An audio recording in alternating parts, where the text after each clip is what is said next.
Assalamualaikum warahmatullahi wabarakatuh. Bismillahirrahmanirrahim. Alhamdulillahi rabbil alamin. Wassalatu wassalamu ala asrafil anbiya wal mursalin. Habibina wa syafiina wa qurrati ayunina Muhammadin wa ala alihi wa ashabihi wa tabi'in wa tabi'it tabi'in wa tabi'ihim bi ihsanin ila yaumiddin. Amma ba'd. Qala ta'ala qad aflaha man tazakka wa dzakara isma rabbih fasalla. Para jamaah yang dimuliakan oleh Allah, mari kita awali kajian kitab Tasawuf Irfani dengan bersama-sama membaca Ummul Quran agar kita tetap sehat walafiat, ilmu manfaat, rezeki kang sar barokah, anak cucu soleh dan solihah. Besok apabila kita dipanggil oleh Allah, kita mendapatkan husnul khotimah. Ala hadhihi niyah wa ala kulli niyatin solihah. Al-Fatihah.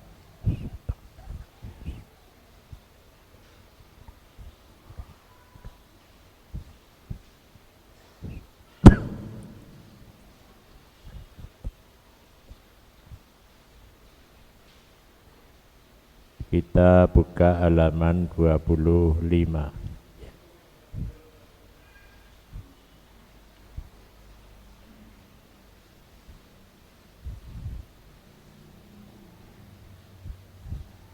Beberapa halaman sebelumnya membahas tentang perkembangan dan pertumbuhan ilmu tasawuf, yang akhirnya pada halaman 25 itu disebutkan bahwa tasawuf itu akhirnya oleh para ulama sufi dibagi dalam 3 bagian.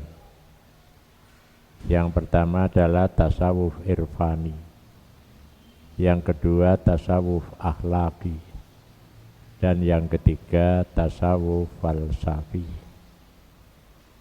Jadi ada 3. Tasawuf irfani. Jadi tasawuf irfani adalah tasawuf, pengkajian tasawuf untuk mencapai ma'rifat kepada Allah. Kalau tasawuf akhlaki di sini disebut dengan tasawuf amali, yakni tasawuf yang pertama tasawuf akhlaki, yang kedua adalah tasawuf amali, yakni yang disebut juga dengan tasawuf irfani atau tasawuf dzauqi. Jadi mengkaji tasawuf untuk merasakan, jadi merasakan itu dengan hati. Nah, ini kitab ini adalah pengantar kitab tasawuf irfani. Jadi untuk bisa mencapai makrifat kepada Allah ketika ibadah itu bisa sampai kepada Allah. Kalau tasawuf akhlaki itu yang pertama adalah tasawuf yang mengacu kepada hadis innama bu'itsu li utammima makarimal akhlak. Kami diutus hanyalah untuk menyempurnakan akhlak yang mulia. Jadi ada akhlak yang mulia, ada akhlak yang mulia yang sempurna. Ya. Jadi ada akhlak yang mulia, itu mulia dalam pengertian menurut pandangan manusia. Tapi kalau sempurna berarti ditingkatkan menjadi tasawuf yang bernilai ketuhanan. Ya.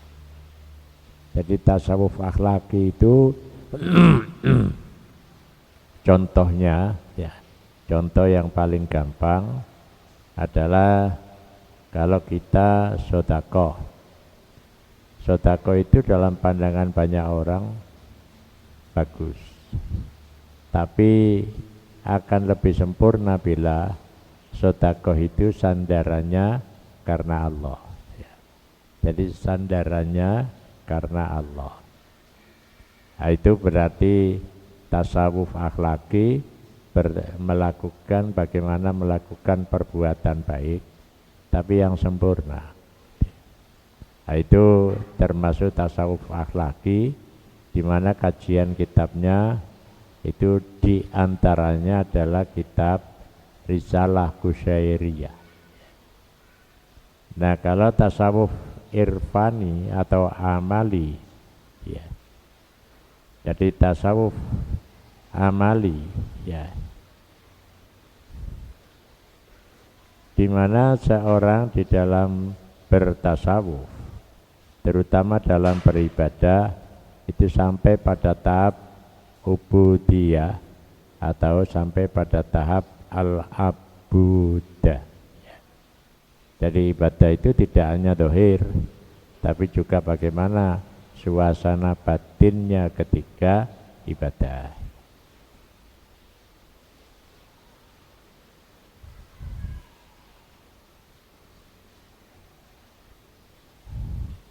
Di antara tokoh tasawuf tipe ini adalah Junaid al-Baghdadi, ya.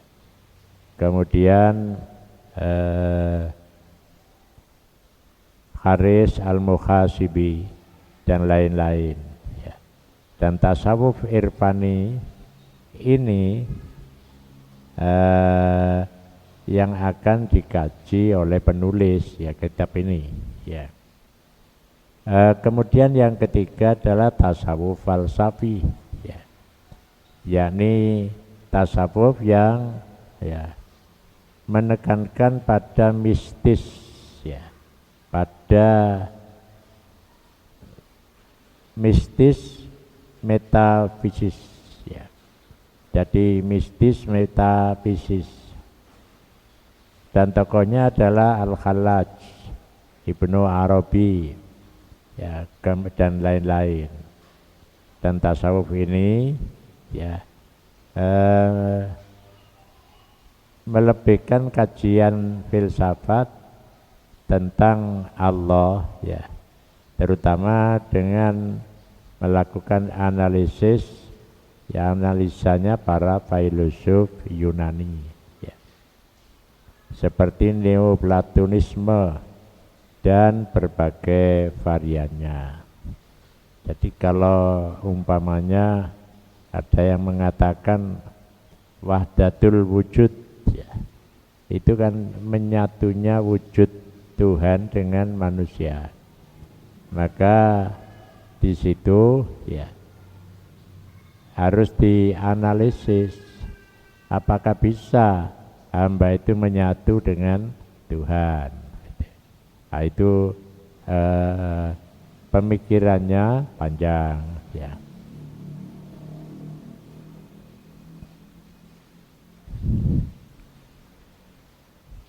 Nah, kemudian ada tasawuf yang dikenal dengan tasawuf bid'i, ya, atau tasawuf bid'ah, ya. Jadi tasawuf bid'ah di mana tasawuf bid'ah itu, ya, dibagi dalam, ya, dua bagian, yakni aliran yang menekankan, ya, tentang perlunya wahdatul wujud, ya. menyatunya dengan Tuhan atau al-ittihad. Jadi al-ittihad. Maka Ahlussunnah wal Jamaah menekankan bahwa wahdatul wujud itu tidak ada. Yang ada itu adalah wahdatus syuhud. Jadi menyatu dalam persaksian. Jadi ada jarak. Tidak menyatu dalam satu kesatuan antara Tuhan dengan manusia. Karena praktek yang diajarkan oleh Rasulullah, sholat itu kan menggambarkan bahwa Allah itu ada di depan kita. Bukan Allah itu menyatu pada diri kita.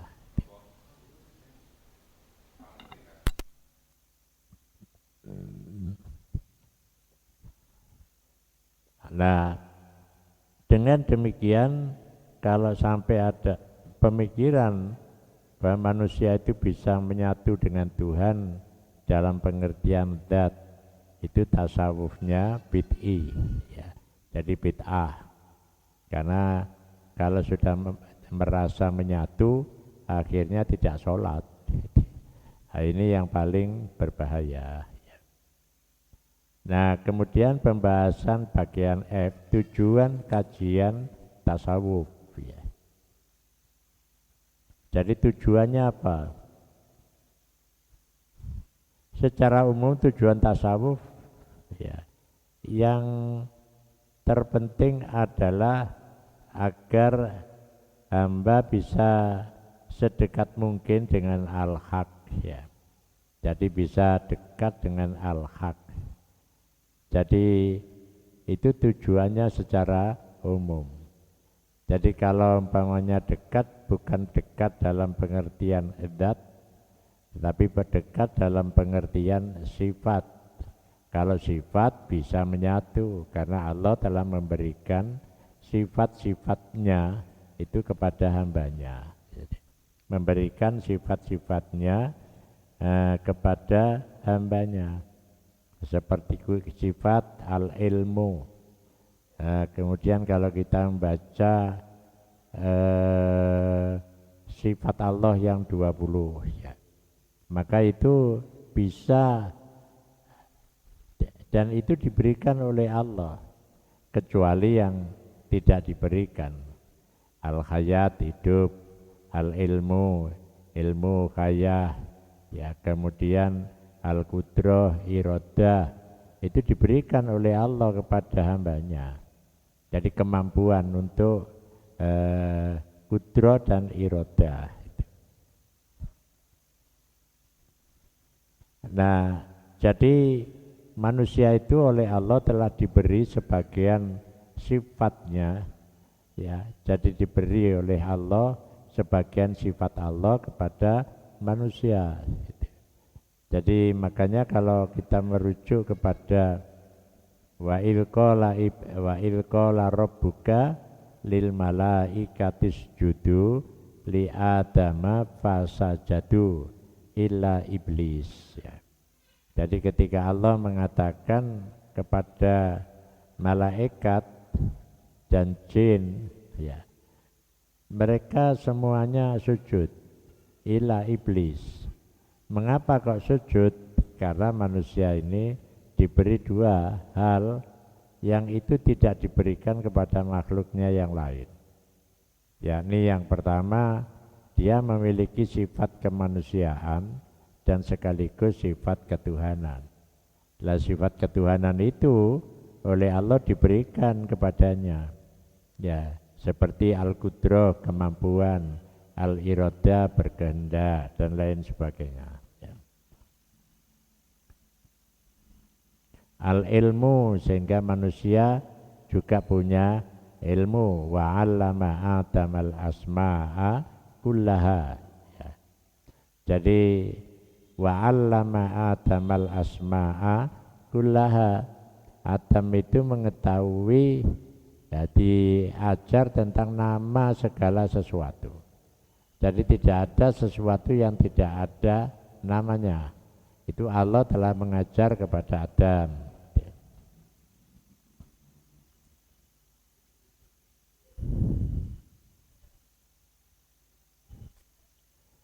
Nah, untuk itu ya ada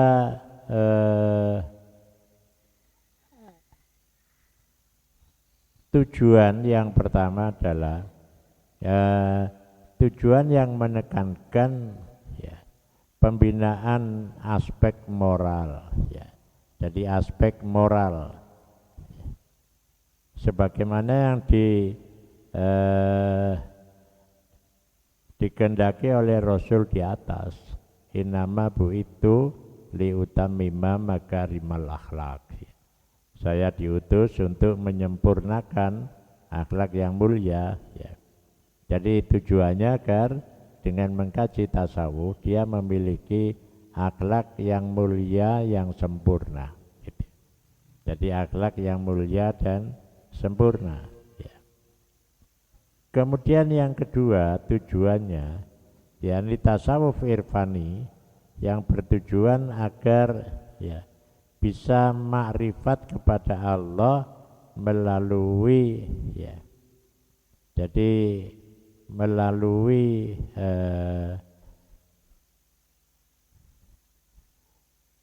melalui kemampuan potensi batin secara langsung yang sering disebut dengan kasful hijab. Bagaimana seorang itu bisa menyingkap hijab. Fakasafna angka aka fasbasarukal yauma hadid. Maka aku singkap ya angka aka. Jadi saya singkap darimu aka hijab. Fasbasarukal yauma hadid. Maka pandanganmu pada saat ini menjadi cemerlang. Jadi kalau begitu ya tujuan tasawuf irfani itu adalah untuk menghapuskan hijab sehingga dia ketika ibadah itu bisa cetha welo-welo omong-omongan karo Gusti Allah gitu. Tasawuf ini bersifat teoritis ya. Jadi bersifat teoritis ya. Yang merupakan seperangkat pengetahuan. Jadi dengan pengetahuan yang ditunjukkan dalam Al-Quran dan As-Sunnah. Jadi untuk bisa mencapai ma'rifat itu sesuatu yang bisa dirasakan. Kalau nanti ilmu kalam itu bagaimana dia kenal Tuhan tapi dengan logika. Tapi kalau tasawuf itu dengan hati ya. Jadi dengan hati ya. Nah tujuannya apa? Liko. Jadi famangkana yarju liko arabihi fal ya'mal amalan sholiha wala yusyrik bi ibadati rabbihi ahada ya. Jadi sapa wonge sing kepingin liko maka belajarlah ilmu tasawuf gitu. Itu cara gampangnya begitu. Terutama tasawuf irfani ya. Jadi tasawuf irfani, tasawuf untuk mencapai ma'rifat ya. Kemudian yang ketiga, tasawuf yang bertujuan untuk ya. Jadi bertujuan secara bagaimana sistem ya. Jadi bagaimana sistematika untuk bisa mencapai al-haq dengan logika ya. Jadi dengan logika. Maka disitulah pembahasan tentang al-ittihad ya dengan al-haq, penyatuan dengan Tuhan gitu. Jadi penyatuan dengan Tuhan. Maka di situ ada pembahasan tentang satohat ya. Jadi pada saat pada saat ibadah dia itu sampai pada tahap mengalami syatohat. Ya, syatohat itu dia sudah lupa kepada dirinya, yang diingat hanyalah Allah.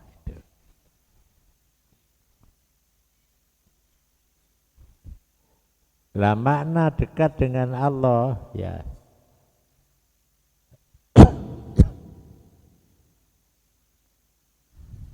dapat diketahui melalui tiga ya.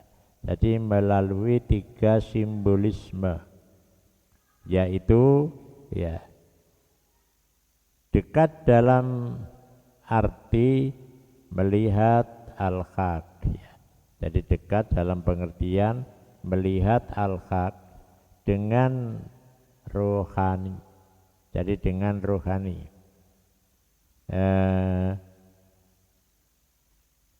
Kemudian dia bisa pengertian membaca kedekatan al-haq itu dengan sifatnya. Kemudian bisa dengan perbuatannya, bisa dekat dengan nama. Makanya kalau ada orang diberi salah satu dari nama Allah, ya berarti dia itu oleh orang tuanya diharapkan besok bisa dekat dengan Allah, walaupun hanya dengan nama. Al-Qadir ya, ditambahi dengan Abdul Qadir. Al-Qadir itu kan nama Allah ya. Maka dia diberi nama Abdul Qadir, itu tujuannya supaya dia bisa sampai pada tahap dia betul-betul punya kemampuan ya. Jadi punya kemampuan al-qudrah ya. Maka selanjutnya dalam tulisan Rifai Siregar, tujuan bertasawuf itu penyerahan diri sepenuhnya kepada ya. Jadi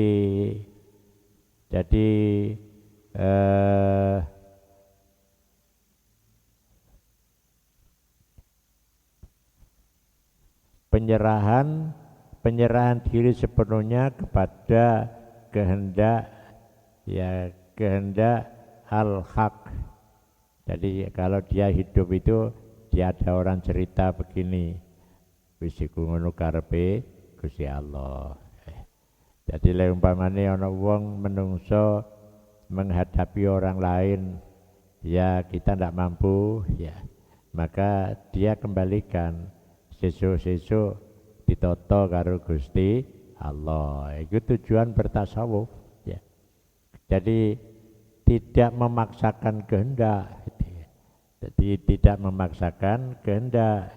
Wong iku ya karepe Gusti Allah ya. Jadi karepe Gusti Allah yang engko ditoto karo Gusti Allah. Makanya seorang ahli ilmu jiwa dalam Islam, Profesor Dr. Zakia Derajat, itu kan diantara cara bagaimana merubah manusia itu ya sepanjang hayat. Jadi artinya kalau dia pada waktu muda nggak bisa, ya engko setengah tua. Les setengah tua dijabak kebagusan saya gak iso, ya lewis tua. Lewis tua saya tetep ora bisa, jadi ditoto karo Gusti Allah. Jadi ben ditoto karo Gusti Allah. Nah itu tujuannya, tujuan belajar tasawuf. Jadi pasrah secara total atas kekuasaan Allah dan dia tidak akan memaksakan diri gitu. Kemudian yang kedua tujuan adalah menurut Rifai Siregar ya. Jadi menurut Rifai Siregar adalah penjelasan secara total semua keinginan pikiran ya. Jadi apapun yang ada dalam pikiran kita itu diserahkan kepada Allah secara total, secara manusiawi ya diperhitungkan bahwa saya nanti akan begini, tapi ku apa jari Gusti Allah itu ya. Jadi apa jari Gusti Allah ya. Jadi dengan begitu tujuannya adalah penyerahan diri secara total, tapi bukan kemudian dia tidak ikhtiar, tetap dia ikhtiar. Tapi puncaknya ketika kita tidak mampu ikhtiar, ya wis ngono iku mang ketetepane Gusti Allah, dan saya yakin itu adalah yang terbaik.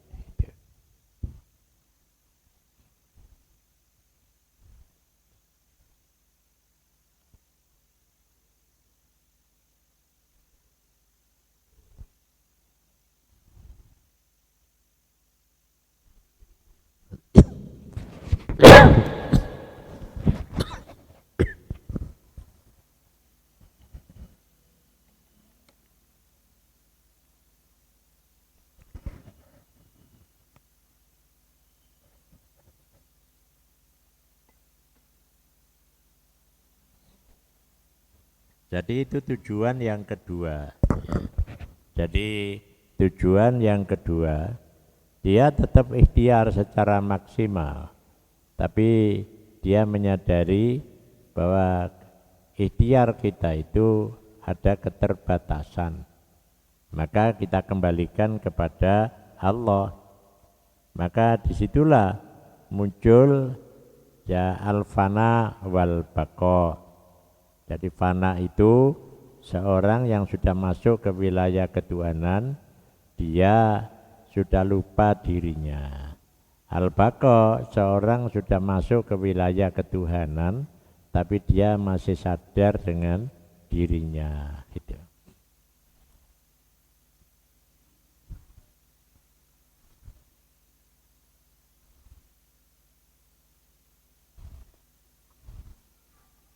Ya, kemudian yang ketiga, ya.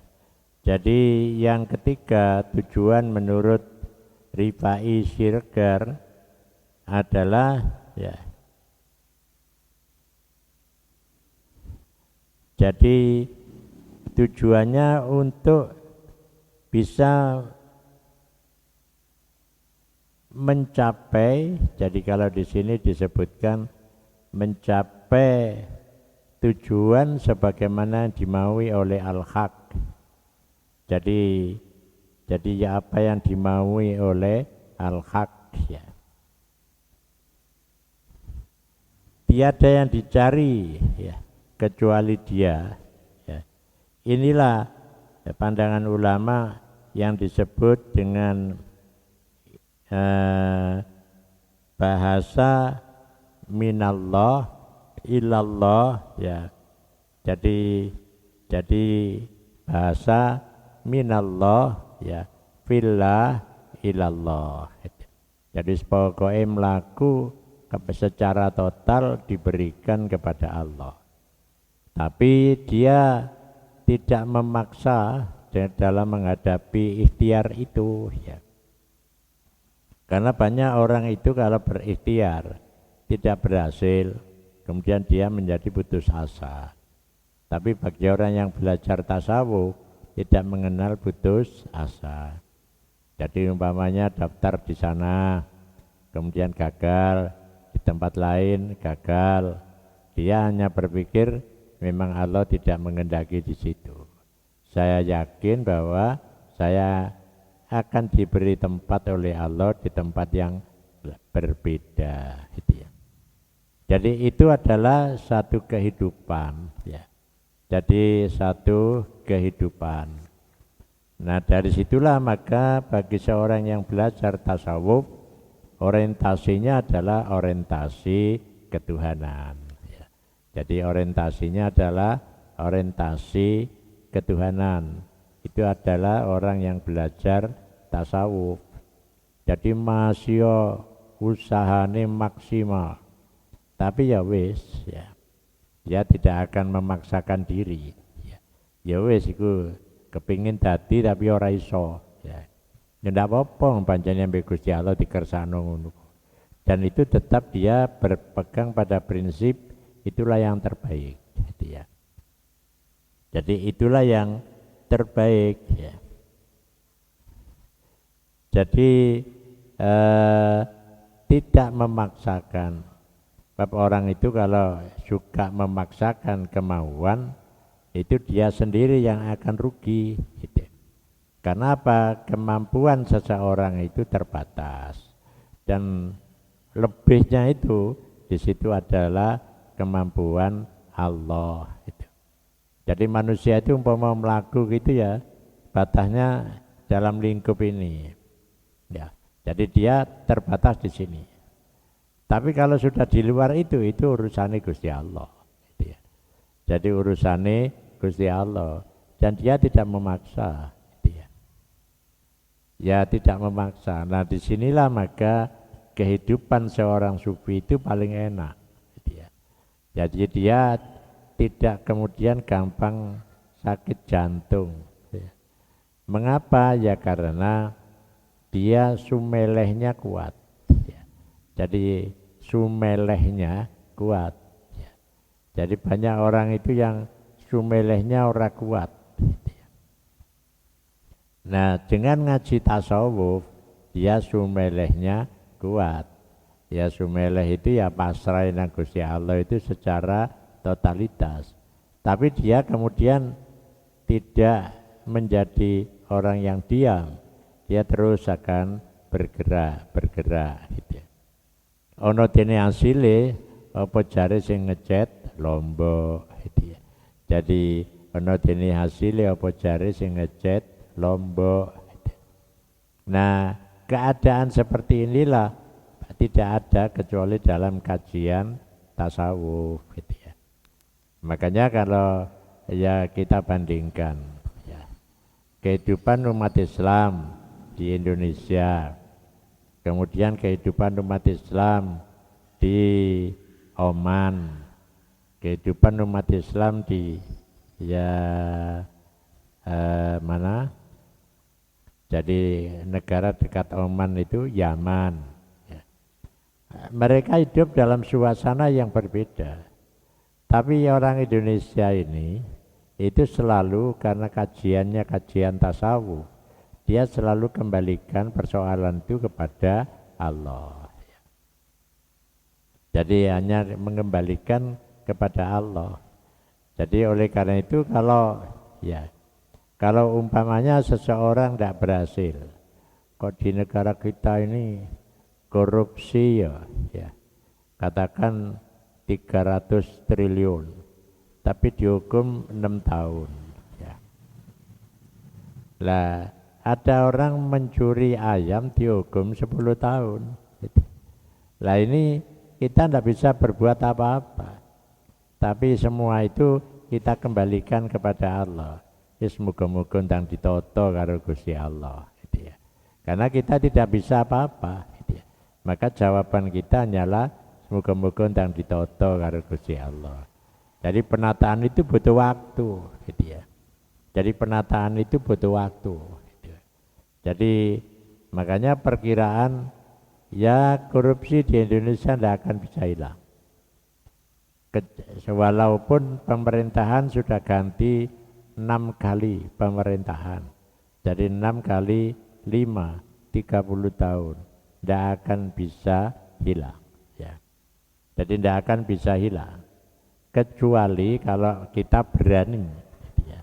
Jadi berani ya, melakukan dobrakan model seperti di Cina yang korupsi langsung ditembak gitu ya, disidangkan dan betul dia korupsi ditembak. Di Korea juga begitu gitu ya. Nah, itu insya Allah ada. Lah di Indonesia sing gawe undang-undang yang korupsi ya gitu ya. Jadi sing gawe aturan ya koruptor. Makanya supaya gak ngenai awake digawe undang-undang sing kita kira ya meringankan gitu ya. Jadi meringankan. Nah, saya kira rame perkara sing korupsi 300 triliun ya. Tapi hukumannya 6 tahun. Ya hukumannya 6 tahun. 6 tahun gue durung kena ono gerasi, ono remisi, ya. Akhirnya kali 3 tahun, Pak. Lah begitu metu duit isih akeh.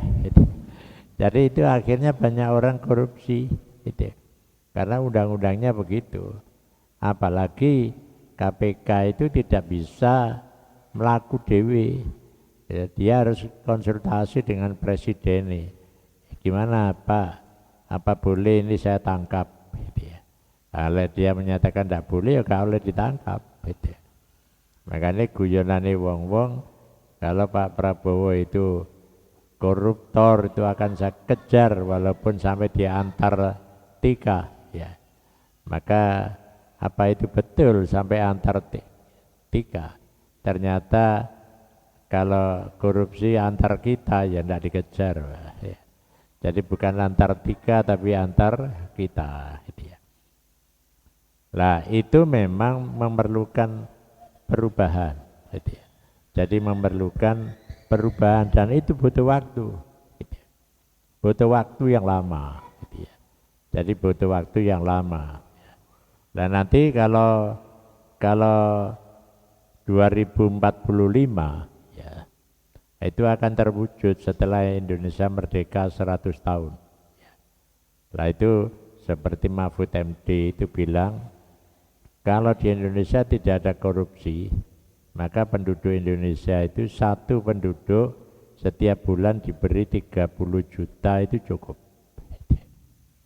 Jadi kalau rumah tangga suami istri anaknya 5, ya 8 ping 30 240 juta.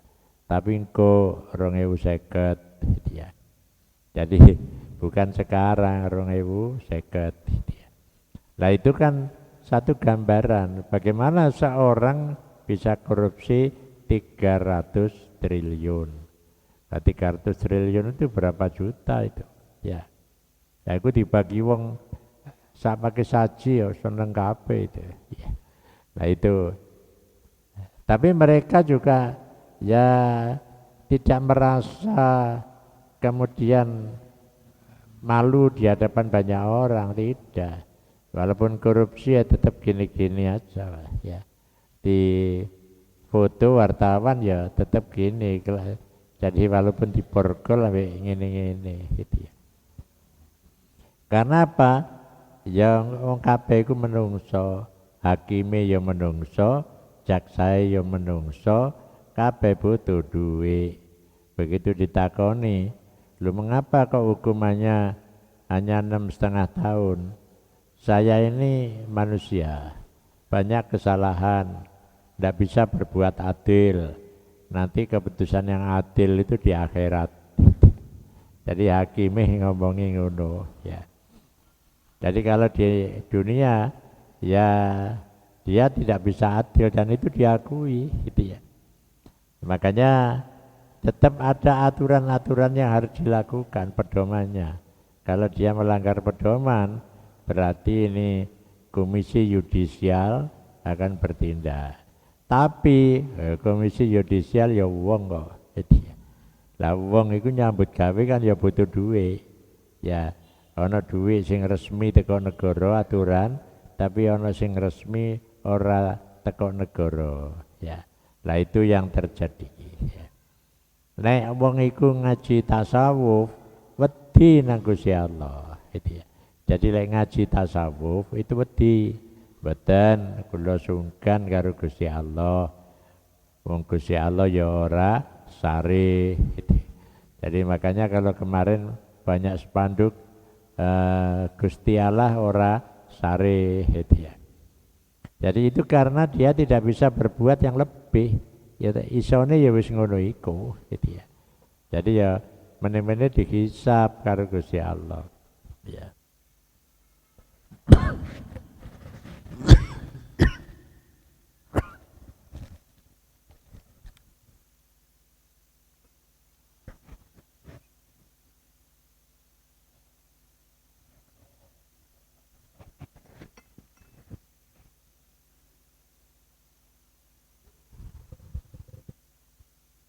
Oke, itu tujuannya.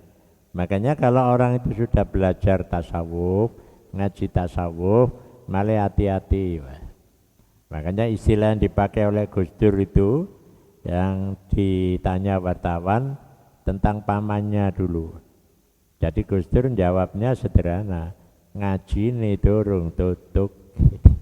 Jadi ngaji ini durung tutuk. Gitu. Jadi makanya ngaji itu ya terus menerus, ndak mandek. Gitu. Ndak boleh berhenti, ya, ndak boleh berhenti. Itu adalah karena apa? Karena ngaji itu ya menjadi wajib. Gitu. Makanya kalau ada pejabat supaya gak korupsi, ya pejabatnya kudu selalu ngaji. Gitu. Lah pejabatnya orang tahu ngaji ya. Gitu. Akhirnya ya wis tetep ae padha ae biasa ya. Biyen tadi anggota DPR ya enteke 10 miliar. Lebarang wis dadi temenan, ya apa carane 10 miliar iku iso balik gitu ya. Nah ini yang akan menjadi kebiasaan bagi masyarakat gitu. Mungkin ada pertanyaan, monggo.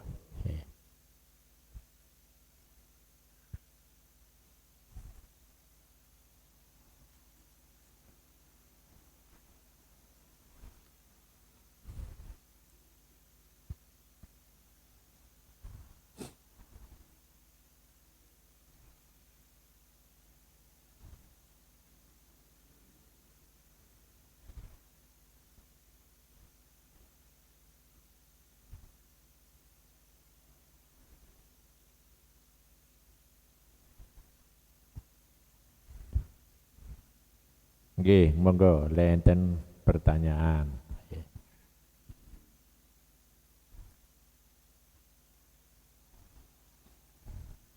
Jadi itu tujuan tasawuf. Makanya Islam itu menekankan supaya orang itu selalu menuntut ilmu tanpa batas, ya. Jadi menuntut ilmu tanpa batas waktu. Lek sekolah formal panjene ono batasi. Tapi kalau sekolah masyarakat tanpa batas, terus ngaji, ya. Itulah yang dipakai dalam hadis, ya. Thalabul ilmi minal mahdi ilal lahdi. Jadi tidak akan berhenti terus belajar, ya. Karena dari situ nanti kita akan tahu rahasia dari apa yang ada. Jadi rahasia dari apa yang ada. Apalagi nanti kita akan ngaji, kalau ini sudah selesai ya tasawuf akhlaki, nanti tasawuf falsafi. Nggih, nek boten-wonten kula cekapaken semanten kemawon, mugi-mugi ada tambahan ilmu kangge kita sedaya. Al-Fatihah.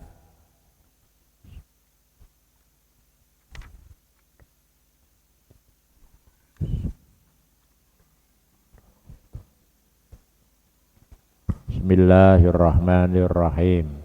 Alhamdulillahirabbil alamin.